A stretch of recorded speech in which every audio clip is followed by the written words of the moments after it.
You're listening to Our Daily Show with CJ and DeCello on RiverBender.com.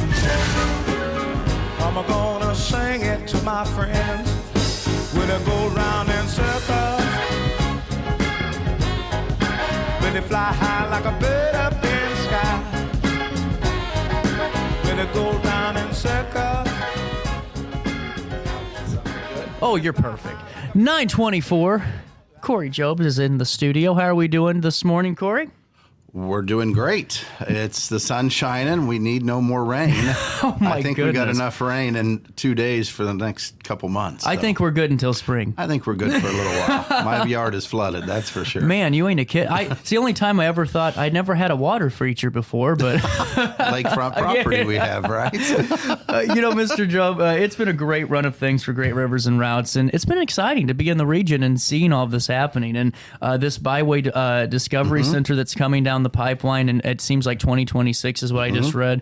Very exciting, but also just the growth that the counties in your coverage area are experiencing. This has got to be great. Well, it's I'm celebrating my 4th year here next week. Already? Seriously? 4 years. Wow, where does the time go? Causing so much fun and trouble in the process. But no, it's we've had a good run. Since the pandemic, some obviously small business owners are still feeling that, and with cost of product and prices, I understand that. But we've had a really good run here in the region. Since 2020, visitor spending's been up $100 million. Wow. in 4 years. Now that's starting to level off again a bit because the world's reopened, right? Right. You can go anywhere in the world you want. We're a great road trip destination, 3 to 5 hour drive market. We know where our visitors are coming from. We know who our visitors are.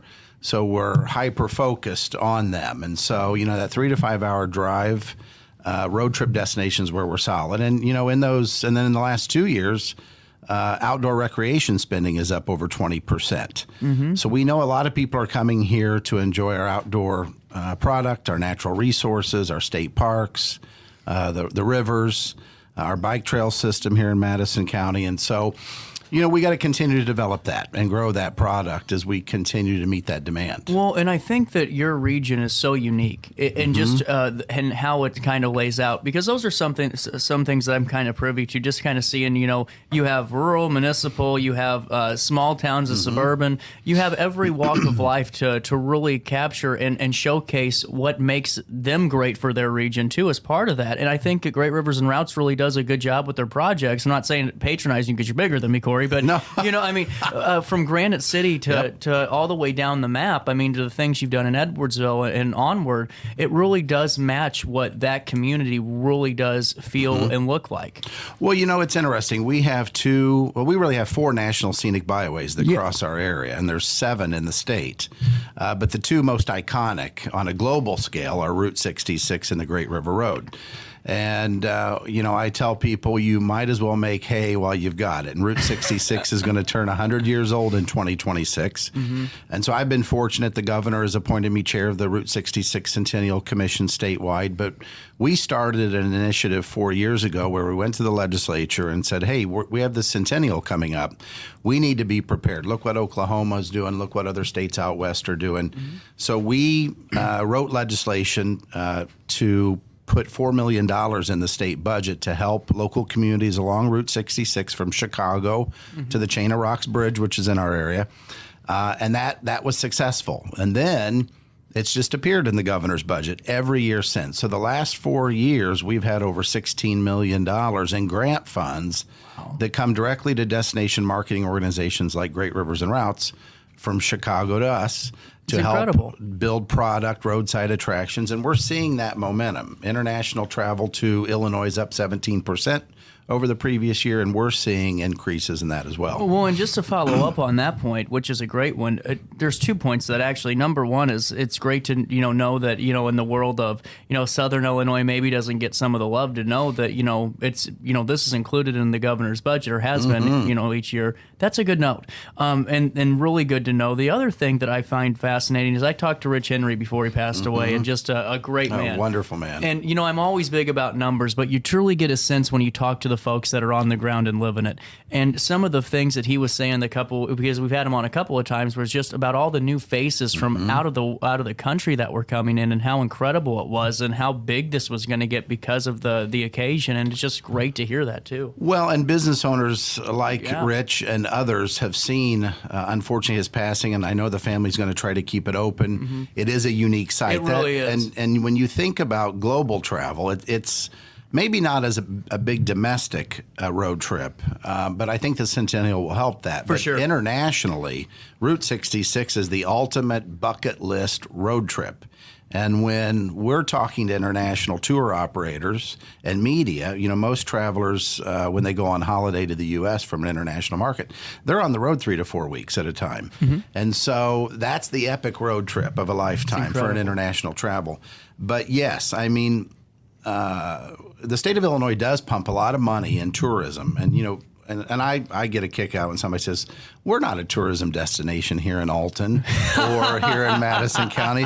But yet, last year we had over almost $880 million in visitor spending in our 6-county region, and $600 million of that was in Madison County alone. So when you talk to a business owner like J.D. Lorton up at Aries, or Mike Kelly at the Cracker Factory, you could just name them one after the other, Ben Allen at Loading Dock, they'll tell you without the visitor economy, there would be no business. Right. And so the visitor economy, it helps our small business owners.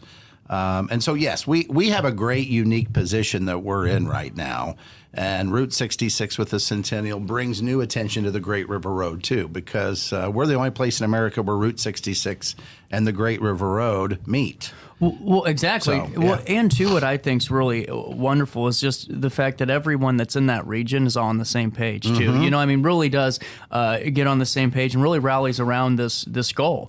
Yes, well, one community can't do it on their own. You know, we used to be back. You know, we're going to celebrate our 40th anniversary in business in 2025. 40 years, the Great Rivers and Routes. It's incredible. It started as all around Alton, but everybody knew in this 6-county area when we started to grow, they couldn't do it on their own. And so, you know, Alton can't do it on their own. Edwardsville, Collinsville, et cetera, et cetera. And so, it's our goal and our mission to drive travel to and throughout our 6-county community. You could stay in Alton for a couple of nights. You could be at Lloyd Hopkins Field in a tournament, but you've got to have something to do in between. And so you might drive up to Grafton, you might go over to Edwardsville. Who knows where you might go, but the dollar is staying here in our 6-county region. Well, and you just crystal ball moment for you, because the big thing I've been talking about lately is this idea of sports tourism. Yes. And, you know, no one realizes, I don't think, and it's for every sport, but I know mostly for soccer how much money some of these tournaments can really bring into a community. And, you know, now that we have some fields that aren't as playable as they could be, but it seems like our region, especially the Great Rivers and Routes map, near that 255 corridor, has some wonderful opportunity there, especially in Edwardsville, Plummer Park, and all those, in O'Fallon too. Is there an opportunity to grow that sports tourism map? Absolutely. You just teed it up nicely for me, because, you know, last year we hired the Huddle Up Group, which is a national leading sports tourism planning organization. And they do plans for big destinations like Vegas and Portland and Chicago, but they do destinations like us as well. You know, what's so unique about us, we're centrally located in America. We're close to an airport. We're on Amtrak, an interstate system.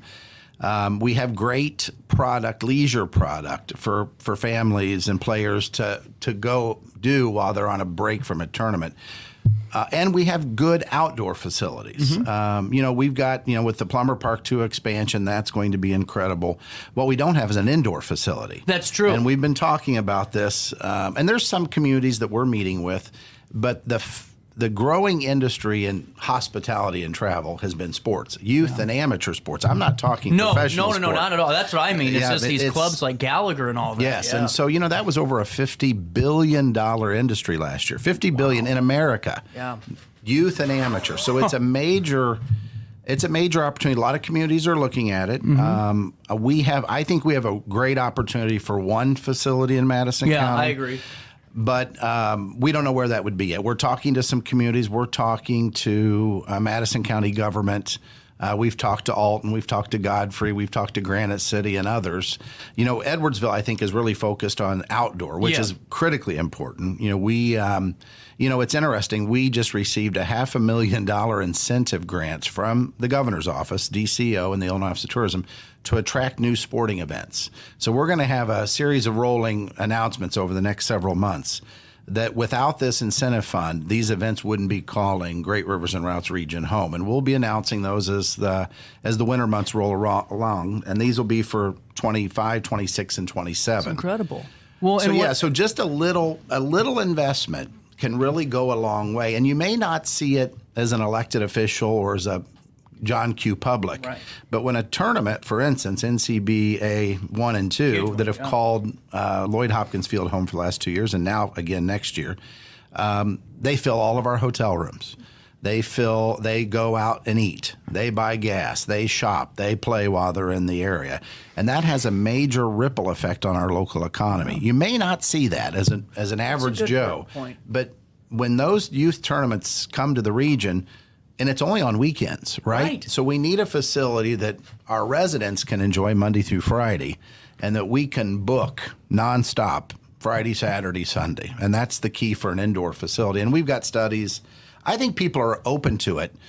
We don't need to cannibalize ourselves here in the region. One, within the county is enough. Well, and on top of that, too, I want to go back to that facility. But, just a little bit more behind the curtain on those tournaments, that I think is so important is it's not just the area. If they have especially vendors set up, no one really talks about what happens when that vendor has $1,000 day and goes and puts $250 out at a local restaurant to celebrate, and what that means. But also on the flip side with officiating, because it's become a great career, early first job for so many kids that are able to clear a couple $100 a weekend. So there's a little bit more to that too that maybe folks don't understand. I don't think. Well, I'm telling you, sports tourism is not going anywhere. You know hundreds of people that have kids that travel. How about keeping them at home?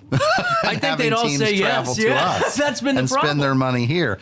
I know tons of people that go every weekend to see their daughter or their son, bring their grandparents, maybe aunts and uncles, and they stay and they eat and they shop. And that can happen right here in Madison County. It can. We are so primed for it. And so that has been our effort over the last couple of years, making sure that we educate local officials. We have a regional sports committee that we have formed out of that. Not a commission, but a committee. And we're also seeking, the state legislature last year allowed for tourism improvement districts to be created, which is not a tax. It's just a user fee on a hotel room that goes to a dedicated fund for things like a location, an indoor location, or some sort of athletic facility. And it's needed. And so I think you'll see more and more of that discussion taking more public space over the next year. We've just been laying the groundwork privately with elected officials. And so, youth sports is not going anywhere. One final thought on that too, and I know it's still early, but would this facility be a multi-sport facility, or would you be looking to? We would. This would be, I would say 100,000 square feet. Okay. It would be what I describe it as 8 to 10 basketball court size that could be converted to volleyball, that could be converted to wrestling, dance, cheer, gymnastics. So a multitude of things, but also have a center, an athletic facility center for locals. So you could have programming for your local residents that could use it Monday through Friday. Indoor type things that your local residents want. So they're cool. So when there's been a lot of conversation about 25 or 30,000 square feet facilities, but that's okay. But you're not really seeing a true economic potential. What will happen if you build this? You're going to need more hotel room. You're going to need more hotels, period. We don't have enough hotel rooms now. I think when you see the Plummer Park 2 and all that happening out at I-55, the Park North development in Edwardsville, there's not going to be enough hotel rooms for that development. And so, that will spur even more economic development. They're building these athletic facilities in the middle of nowhere across the country. Yeah. And then everything's building around it. And so we're so centrally located. And I think that's what the Huddle Up group study showed to us that we have great leisure product. We're so centrally located. We just don't have the facility development to compete right now on the indoor. Before we take a pause here and come back, I gotta kind of ask you about this too, because I think sometimes, and you hit it. That's why I started the show. You don't need to go to New York or LA to do anything anymore. You can do it right here. There's so many things to talk about. But sometimes I think that because we're living here, we don't really see the cool things and the greatness. What is there anything that you can kind of correlate to why maybe it takes some time for hometown residents or maybe the local residents to really understand that these numbers are there? Well, everything takes time, right? You've got to do a lot of education. I think in the tourism perspective, I don't think people believe the numbers, and I'm not making these numbers. These are from U.S. Travel, Brand USA, the state of Illinois. We study the heck out of I spend more money out of our budget each year on studies and economic impact reports and understanding where our visitors coming from, data. But you present these numbers, and I don't know any other sector in our 6-county region that's producing that kind of spending. Yeah.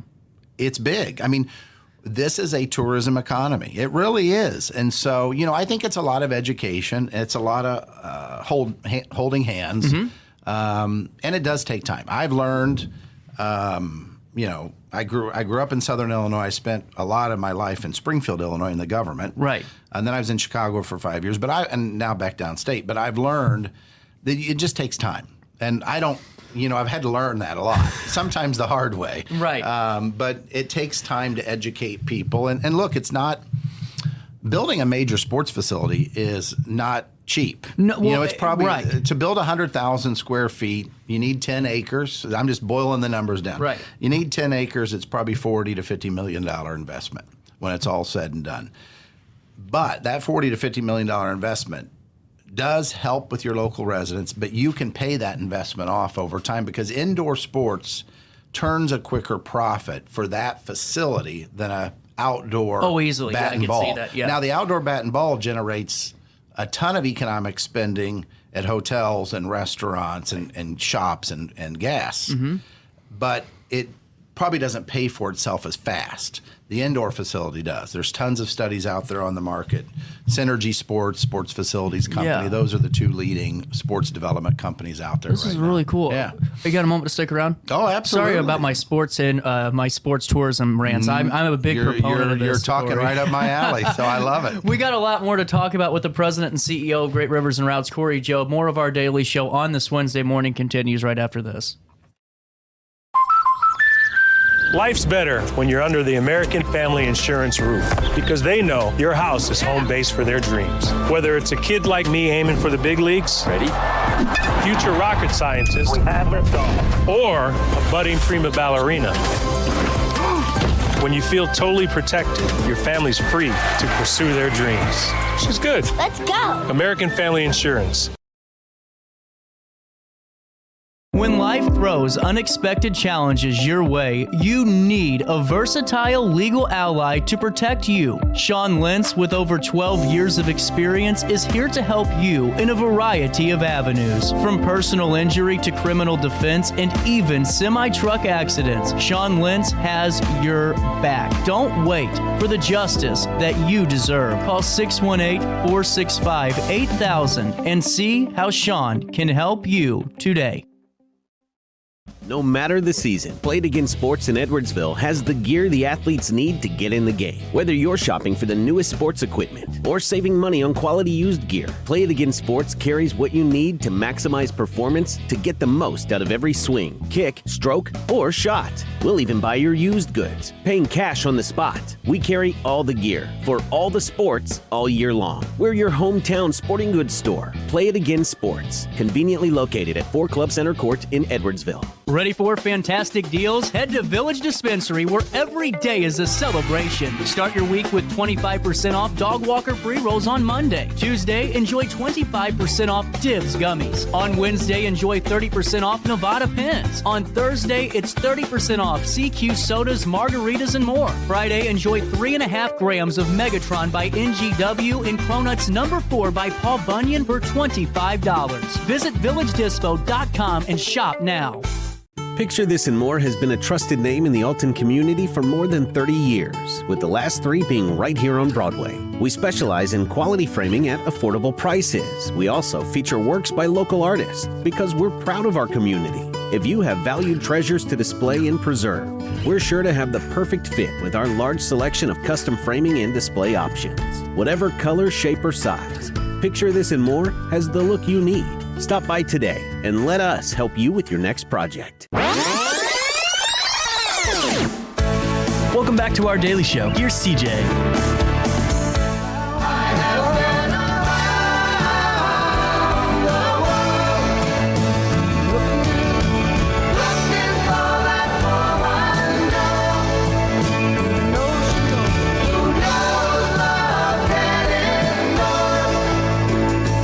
And you know it will. 9:44. You know, I'm telling you, Cory, I've always said the best show is not what's on the air. You are right. If these muted microphones could talk, Exactly. I wouldn't have a job. Back to our daily show with the president and CEO of Great Rivers and Routes. You know, the big thing that I got really excited for, and I've said this for a long time, was seeing those first concepts of the Byway Yes. Discovery Center and seeing the initial concept of that beautiful walkway overlooking it. Is this coming down the pipeline in 2026, or was there an overlook on that? No, it was originally planned at Piasol Park. Yeah, was there an overlook on the bluff that was like put into that? There was going to be a viewing Yeah. stand. Oh, that's what it was. I was excited about that, but now we're still getting this we just are, down the road. We are. So earlier this week, yes, we announced our final. You know, let's take a step back. Okay. And this happened 2.5, almost 3 years ago now. We initially applied for an EDA grant. EDA is the Economic Development Administration at the federal level. They were putting out some ARPA funding for tourism across the country. And we originally pitched this idea of Byway to creating new product along our 33-mile stretch of the Meeting of the Great Rivers National Scenic Byway, which we administer, that byway as well. And so we got knocked out in the first round, very highly competitive around the country. So then former State Senator Rochelle Crow and I were talking, and she said, let's try to pitch this to the state. And we did, and we were successful. We got a $10 million capital grant awarded or approved in the state budget in fiscal year 22. Okay. We're in fiscal year 25 now. So that took about a year. That was a part of the capital grant where it's in the Build Illinois bonds. I'm getting in the weeds here how the funding happens. I'm following, yeah. So the funding finally takes place, and we got our notice of grant award about a year ago. So in that time, a lot of different things had taken place. We were trying to find property. It's not an Alton Visitor Center. It's not it's a Byway Discovery Center. It was always intended to orientate visitors to what the Byway is, a working river. Not to cut you off, but I almost considered it a hub more than. Yeah, I would say it's it would be a hub for the Byway. There's not something right now that celebrates the working river or the towns that make up the Byway, our natural resources, our outdoor recreation, all those sorts of wonderful things. So we had already undertaken had successfully awarded our architect, which is local in Edwardsville, our engineer, SMS engineers here, local, our urban planners and architects, and landscape architects out of Naperville, and then our museum consultants, designers, and builders, which is Taylor Studios out of Rantoul. So all Illinois companies that are working on it. We had already had them under contract, spending a lot of money out of our own pocket, not a part of the grant. And so we were having a very difficult time finding a location that would not be financially draining on our organization. And there were a lot of missteps in certain locations. And so we had always looked at Piasol Creek. We liked what the U.S. Army Corps of Engineers was doing there. We know Piasol Creek is a great paddling spot. and we know a lot of fish boaters take launch there. And so we circled back with Great Rivers Land Trust and said, hey, we think this fits probably the byways narrative better. The U.S. Army Corps is doing the island restoration project up there. They've Great Rivers Land Trust is a wonderful organization that is taking back property and turning it back to natural resources. It's amazing what they're doing quietly behind the scenes, really doing wonderful things. And they bought that marina up there and bought all that commercial and filled the marina in and had these big plans for green space. And when I took the architects and everybody up there, we said, this just makes sense. And so our board of directors a couple of months ago agreed to move forward. And we're now moving forward at Piasaw Creek. And so what we wanted to do was update new drawings, new designs, because we are on the clock with the state. Yeah. The state, we always had to have the money spent by March or April of 2026. That was always our deadline. And so we had even at one point in time thought about giving the $10 million back. And then my board said, well, Cory, if we give the $10 million back, when are you going to get it? They're never going to award us a grant again. And that $10 million really doesn't come to the Bureau. None of it does. It's money in, money out. It's for product development. And that's all the things we've done. You know, we're launching a new kayak kiosk program. There's going to be 10 kayaks in the area that'll launch this spring. They're being installed right now. So we're trying to create all this new product that visitors want with outdoor recreation and nature-based tourism. Back to our earlier conversation, up 20% the last 2 years. And so we're really excited. We should probably be breaking ground on the Byway Discovery Center sometime in early spring. It's going to be an aggressive build. We know that. Yeah. But we are close to going out for public bid and following all the state procurement laws sometime in early January. So there'll be a lot of momentum going in the first of the year. And then along with that, that's about a $7 million project. That's going to be a 4,500 square foot building, about 1,600 square feet of exhibit museum space. Mm-hmm. It's going to have lecture facilities. It's going to have some outdoor learning labs and other things there. But then at the Confluence Tower in Hartford, we're really excited about because there hasn't been anything spent there since it opened over 20 years ago. And, you know, when I came in, that was closed. The Confluence Tower, the mayor at that time had closed That's it. right. You're 100% right. Been closed for a couple of years. And I worked that. with the current mayor. He's been wonderful. And we reopened it and started hosting tours. And we manage, Great Rivers Routes Tourism Bureau manages that facility. Mm-hmm. We actually manage 5 visitor centers in the region. We manage I didn't realize that. The Alton Visitor Center. We manage the Lewis and Clark Confluence Tower. We manage the West End Service Station in Edwardsville for the city of Edwardsville. And then we just renewed our contract on a competitive bid. We manage the Audubon Center at Riverlands. Wow. And we also manage the National Great Rivers Museum, their visitor services. Yeah, so most people don't know that. So so we know visitor. But just to touch we have on visitor that, center experience. Cory, you guys have to be good at what you're, and I mean this because if you weren't knowledgeable, I mean, it's not just you're running visitor centers. I mean, you're talking about going from West End Service Station down to Audubon Center. It's having this knowledge on how these different properties run. And you know, we have a great visitor center specialist staff. They're retired individuals. They're really great people that do a wonderful job day in and day out. But so the Lewis and Clark Confluence Tower is going to see a major facelift and expansion. You know, we're going to be spending about nearly $3 million there we're expanding the museum and visitor center experience. Uh-huh. We're building the state-of-the-art playscape, probably be the coolest playscape in our 6-county region.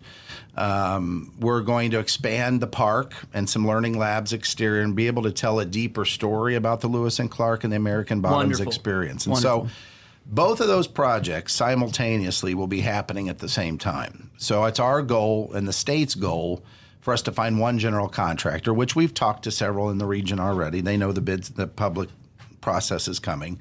And it'll be a new investment, new product, $10 million that it's coming to the region. But you know, CJ, over the last 3.5 years, Great Rivers Routes Tourism Bureau has probably brought nearly $20 million in grant funds back to our region that we're spending right here in Alton, that we're spending in Graft, all up and down around our region that none of it goes to our bottom line. I mean, I'm opening the books here to you Right. publicly. Yeah. Because a lot of people see us get these grant funds, but none of that goes to operations. And so our community partnerships, like what we have here with Alton and Collinsville and Edwardsville and Granite City and Woodward, we have several community partnerships that are based on food and beverage taxes, hotel motel taxes. That goes to help market, to help sell tour operators and motor coach, to tournament rights, so sports rights holders. That's where that investment goes. And I always tell elected officials, there's 8 of us at our office. You could never, the city of Alton or the city of Edwardsville could never hire 8 employees for the dollars they're giving us as an investment. That's true.